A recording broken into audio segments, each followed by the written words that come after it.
31 నుండి 34 వరకు అందరం కలిసి చదువుదామండి. ఇదిగో, నేను ఇశ్రాయేలు వారితోనూ యూదా వారితోనూ క్రొత్త నిబంధన చేయు దినములు వచ్చుచున్నవి. ఇదే యెహోవా వాక్కు.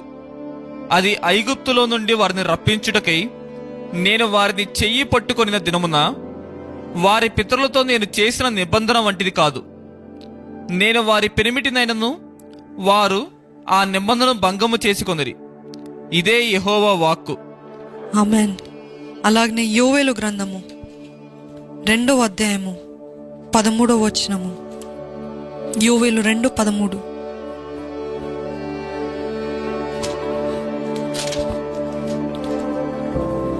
మీ దేవుడైన యెహోవా కరుణావాత్స్యములు గలవాడును శాంతమూర్తియు అత్యంత కృపగలవాడనయుండి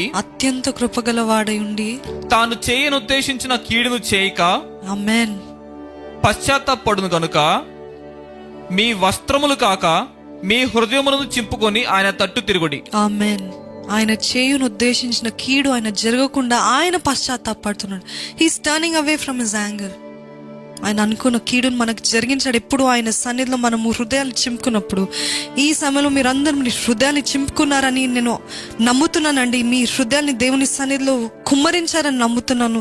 అదే రీతిగా ఆయన సన్నిధిలో మీ పాపాలు ఒప్పుకున్నారని నమ్ముతున్నాను. అందుకని దేవుడి వాగ్దానాలు మీకు అందరికీ ఇస్తున్నాడు. ఏంటిదంటే నూతన నిబంధన, నూతన కార్యము, నూతన ప్రతిది కూడా నూతన చేయబడుతుందని నమ్మండి. He's making everything new. He's making everything new. He's starting your life afresh. యోవేలు గ్రంథం 2:25. మీరు కడుపారా తిని తృప్తి పొంది మీ కొరకు వింత కార్యములు జరిగించిన మీ దేవుడైన యెహోవా నామమును స్తుతించినట్లు నేను పంపిన మిడతలను, గొంగళి పురుగులను, పసరు పురుగులను, చీడ పురుగులను అను నా మహాసైన్యము తినివేసిన సంవత్సరముల పంటను మీకు మరలా నిత్తును. మరలా అనుగ్రహించే దేవుడు. ఆమేన్. ఆమేన్. నమ్మండి. మరలా ఇస్తానంటున్నాడని, మరలా ఇస్తానంటున్నాడు. ఆయనే పంపించాడంట మిడతలు, ఆయనే పంపించాడంట అపవాది. ఎందుకంటే we will turn to him. మనం ఆయన వైపు తిరుగుతామని ఆయన పంపించాడంట. కానీ వాటిని అని తిరిగి ఆపి చేస్తున్నాడంట. ఎందుకంటే మనల్ని మరలా మనం పోగొట్టుకున్న సంవత్సరాలు, పోగొట్టుకున్నవన్నీ మనకి అనుగ్రహిస్తున్నాడంట. నమ్మండి, విశ్వసించండి. ఇంతకాలం ఏడ్చారేమో, ఇంతకాలం ఇంకా అయిపోయింది అని అనుకున్నారేమో, బట్ గాడ్ ఇస్ సేయింగ్ మరలా అనుగ్రహిస్తాను, మరలా దీవిస్తాను, మరలా నా కార్యాన్ని ప్రారంభిస్తాను. యోవేలు 2:23. సియోను జనులారా, ఉత్సహించి మీ దేవుడైన యెహోవా యందు సంతోషించండి. తన నీతిని బట్టి ఆయన తొలకరి వర్షమును మీకు అనుగ్రహించును. వాన కురిపించి పూర్వమందు వలె తొలకరి వర్షమును కడవరి వర్షమును మీకు అనుగ్రహించును. ఆమేన్. నమ్మండి. ఇది మొదలుకొని దేవుడు తన వర్షానికి సాదృశ్యం ఏంటిదంటే ఆశీర్వాదం అండి. అంటే ఆయన ఆకాశ వాకిలు విప్పి పట్టరానంత దీవెనలు దేవుడు కుమ్మరించాలని ఆశపడుతున్నాడు. ఎప్పుడు మనము పరిశుద్ధతతో ఉంటే, మనము ఆయనకి విరిగి నలిగిన హృదయంతో ఆయన సన్నిధిలో వస్తే, మనము తగ్గించుకొని ఉంటే, మన జీవితంలో మన కుటుంబంలో ఎటువంటి పాపం లేకుండా ఉంటే, ఎక్కడ అపవాదికి చోటు లేకుండా ఉంటే, దేవుడు అంటున్నాడు తొలకరి వర్షము కడవరి వర్షం మీ పైన కుమ్మరిస్తాను అంటున్నాడండి. నమ్మండి. మీ కుటుంబం పైన, మీ జీవితం పైన, మీ whatever situation you're in, ఏ పరిస్థితుల్లో ఉన్నా సరే దేవుడు అంటున్నాడు నా వర్షాన్ని మీ పైన కుమ్మరించడం నేను ప్రారంభిస్తున్నాను. నమ్ముతున్నారా? ఆయన ప్రారంభిస్తున్నాడంట. He saying that he will start blessing you. ఎప్పుడు మీరందరూ ఎవరైతే నిజముగా, this God's thing is so simple అండి. దేవుని సంతోష పెట్టాలంటే ఒకటే సింపుల్. ఏంటిదంటే ఆయన సన్నిధిలో ఒప్పుకొని విడిచిపెట్టిన పాపాలను దేవుడు తుడిచివేస్తాడంట.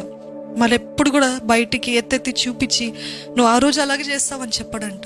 ఈ saying I have wiped your slate clean. అంటే నేను ఒకసారి బోర్డు పైన రాసి ఎలాగైతే తుడిచేస్తాం ఇంకా కనిపించదు, అదే రీతిగా మన పాపాలన్నీ అట్లా ఒక్క నిమిషంలో తుడిచేస్తాడండి. ఎప్పుడు మనం ఒప్పుకున్నప్పుడు, ఆయన సన్నిధిలో క్షమాపణ, దేవా నన్ను క్షమించు అని మొరపెట్టినప్పుడు, ఆయన సన్నిధిలో అడిగినప్పుడు అంట ఈ saying I wiped it of. నేను తుడిచేసాను, ఈ పాపాలన్నీ తుడిచేసాను, మరి ఎప్పుడు నేను అవి జ్ఞాపకం చేసుకోను. దేవుడు అన్నాడు నా వర్షాన్ని కుమ్మరిస్తున్నాను, నా వర్షాన్ని, నా తొలకరి, నా కడవరి వర్షాన్ని ప్రారంభిస్తున్నాను. మీ జీవితంలో మీరు you should receive it, you should believe it. అవును దేవా, ప్రారంభిస్తున్నా నీకు కోట్లాది స్తోత్రాలయ్యా. అవునయ్యా, తిరిగి ప్రారంభిస్తున్నావయ్యా. పోగొట్టుకున్న సంవత్సరాలని కూడా దేవుడు మనకిస్తాడంట.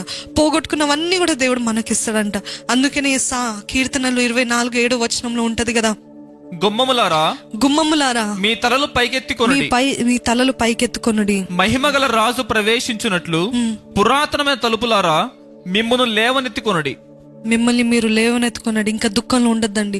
ఆయన సన్నిధిలో మొరపెట్టుకున్న తర్వాత, ఆయన సన్నిధిలో ఒప్పుకున్న తర్వాత, ఆయన సన్నిధిలో క్షమాపణ అడిగిన తర్వాత, విడిచిపెట్టిన తర్వాత దేవుడు అంటున్నాడు, ఇంకా దుఃఖపడకండి, ఇంకా బాధతో ఉండకండి. Because I have started blessing you again. నేను తిరిగి మిమ్మల్ని ప్రారంభిస్తున్నా, తిరిగి మిమ్మల్ని ఆశీర్వదించడానికి ప్రారంభిస్తున్నా. I am sending my rain upon you. నా వర్షాన్ని మీ పైన కుమ్మరిస్తున్నాను. ఇంకా దిగులు చెందకండి. గుమ్మములారా మీ తలలు పైకెత్తండి, ఉత్సాహంగా ఉండండి. ఎట్లా ఉత్సాహంగా ఉండాలి? దేనికోసం ఉత్సాహంగా ఉండాలంటే దేవుడు తిరిగి ప్రారంభిస్తున్నాడు. My God is going to bless me again, my God is going to restore me again. దేవుడు నన్ను తిరిగి మరలా నా స్థానానికంటే రెండంతలుగా నన్ను ఆశీర్వదిస్తున్నాడు. నేను కోల్పోయిన సంవత్సరాలన్నీ తిరిగి నాకు ఇస్తున్నాడు. నేను కోల్పోయిన వాటినన్నిటిని రెండంతల ఆశీర్వాదంతో దేవుడు నాకు అనుగ్రహిస్తున్నాడు అని దేవుడు అన్నాడు. సో గుమ్మములారా తలలు పైకెత్తడి, తిరిగి మీ స్తుతిని ప్రారంభించండి, తిరిగి ఆయనని స్తుతించడం ప్రారంభించండి. అది జరగకముందే చెప్పండి, ఇది జరుగుతుంది అని చెప్పండి. దేవా, ఇది జరిగిస్తున్నావు, నీకు స్తోత్రాలయ్యా. ఇది జరిగించబోతున్నావు, నీకు స్తోత్రాలయ్యా. ఈ సంవత్సరం ముగింపు లోపల నేను ఎన్నో ఆశ్చర్య కార్యాలు చూడబోతున్నానయ్యా, నీకు వందనాలయ్యా. ఈ సంవత్సరం అని కోల్పోయారు, అందరు కోల్పోయారయ్యా. కానీ నిన్ను నమ్మిన నన్ను విడిచిపెట్టవు, నన్ను ఆశీర్వదించి, నన్ను చూసి అనేక మంది రక్షించబడలాగన, నన్ను చూసి అనేక మంది ఆశ్చర్యపడులాగన నన్ను దీవించి నీకు మహిమ తెచ్చుకుంటావయ్యా, నీకు వందనాలయ్యా అని నమ్మండి, విశ్వసించండి. God is saying, I'm restoring you again. తిరిగి మీకు అనుగ్రహిస్తున్నాను. ఆఖరిగా యోవేలు గ్రంథం 2:28 చదువుకుందామండి. తరువాత నేను సర్వజనుల మీద నా ఆత్మను కుమ్మరింతును, మీ కుమారులను మీ కుమార్తెలను ప్రవచనములు చెప్పుదురు, మీ ముసలివారు కలలు కందురు, మీ యవనులు దర్శనములు చూతురు. ఆమేన్. The last promise for all of us, last but not the least but the most important ఏంటంటే, ప్రతి సకల జనుల పైన ఆయన ఆశీర్వాదాన్ని కుమ్మరిస్తున్నాడంట. ఆయన పరిశుద్ధాత్మను, ఆయన ఆత్మను కుమ్మరిస్తున్నాడంట. Believe that everybody in your house is being filled with his holy spirit. ఇప్పటి వరకు దేవుడు ఎవరైతే రక్షించబడలేదో మీ కుటుంబంలో, దేవుడు అన్నాడు సకల జనుల పైన ఆయన ఆత్మ కుమ్మరిస్తాడు. రక్షించబడని వారిని కూడా దేవుడు ఈ వాక్యంతో దేవుడు తిరిగి వారిని రక్షిస్తాడంట. నేను నా ఇంటి వారందరూ యెహోవానే సేవిస్తామన్న ప్రకారంగా ఆయన వాగ్దానం మీ కుటుంబానికి ఇస్తున్నాడు. ఒకవేళ మీరు చింతిస్తుండొచ్చేమో, నేను ఒక్కదాన్ని రక్షించబడ్డాను, లేకపోతే నేను ఒక్కవాడిని రక్షించబడ్డాను, వాళ్ళు అందరు రక్షణలో ఉన్నా కానీ సరైన జీవితం లేదే అంటే, దేవుడు అన్నాడు నా ఆత్మని ప్రతి ఒక్కరిపైన కుమ్మరిస్తున్నాను. నమ్మండి. Everybody in your family will be filled with the holy spirit. ప్రతి ఒక్కరు మీ కుటుంబంలో పరిశుద్ధాత్మతోటి నింపబడతారు. కేవలం మీ కుటుంబమే కాదు, మీతోటి ఉన్న అంటాడు కదా పనికత్తెలు కూడా, పనివారు కూడా ఆయన ఆత్మతోటి నింపబడతారంట. అది ఆయన మహిమ కోసం. He is going to fill all of us with His Holy Spirit and He is going to do His mighty works. ఆయన గొప్ప ఆశ్చర్య కార్యాలు మన జీవితంలో జరిగిస్తున్నాడు. He is saying He is going to restore us. మరలా నీకు ఇస్తాను. Whatever you have lost, God is saying I am giving you double for what you have lost. Whatever it is.